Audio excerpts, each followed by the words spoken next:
3 years after the invasion ended, Earth was no longer the same world. The scars of war could still be seen across continents.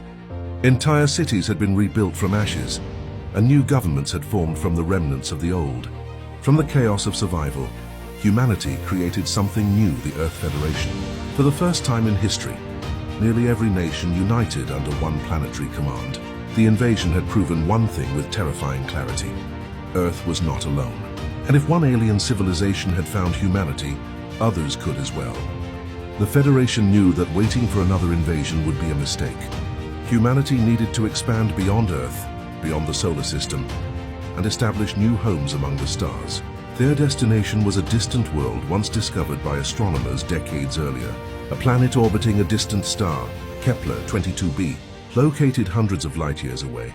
Kepler 22b was believed to be one of the most Earth-like planets ever discovered. Its size, orbit, and possible atmosphere suggested that it might support oceans and life.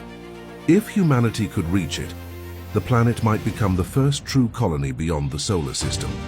And so the Great Expedition began. 300 warships were constructed in massive orbital shipyards surrounding Earth and the Moon. These vessels were not just warships, but guardians of humanity's future. Each one carried advanced rail cannons, plasma batteries, and defensive shielding inspired by alien technology recovered after the invasion. Alongside them were 2 enormous colony vessels. They were not ships in the traditional sense, but floating cities. Each colony ship carried nearly 100,000 settlers, along with forests, artificial lakes, livestock, seed banks, laboratories, factories, and everything needed to rebuild civilization on another world. But there was one more cargo. Deep inside the largest warship of the fleet rested the most dangerous object humanity had ever created. Project Aegis, the weapon that had once saved Earth. Now it would travel with humanity into the stars, not as a weapon of conquest, but as a shield against extinction. The fleet departed from Earth in a formation that stretched thousands of kilometers across space. As their engines ignited, the ships accelerated into the darkness beyond the solar system, beginning a journey that would take many years. For the first time in history, humanity had become an interstellar species. 3 years passed during the expedition. Life aboard the colony ships slowly settled into routine. Children were born under artificial skies.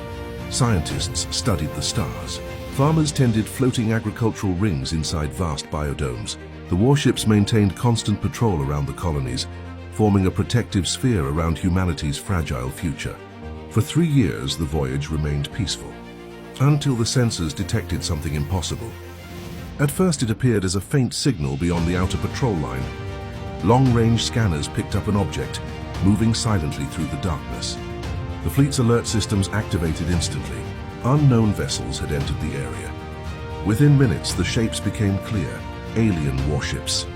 Their dark metallic hulls emerged from the void like predators stalking prey. The ships were larger than most human vessels, covered with unfamiliar structures and glowing weapon arrays. Inside the command bridge of the Federation flagship, alarms began to echo through the chamber. Unknown fleet approaching. Multiple hostile signatures detected. Trajectory confirmed. They are moving toward the colony ships. Their objective was obvious: capture the colonies. The Federation fleet immediately shifted formation. The 300 warships moved into defensive positions, forming a massive barrier between the alien fleet and the vulnerable colony vessels.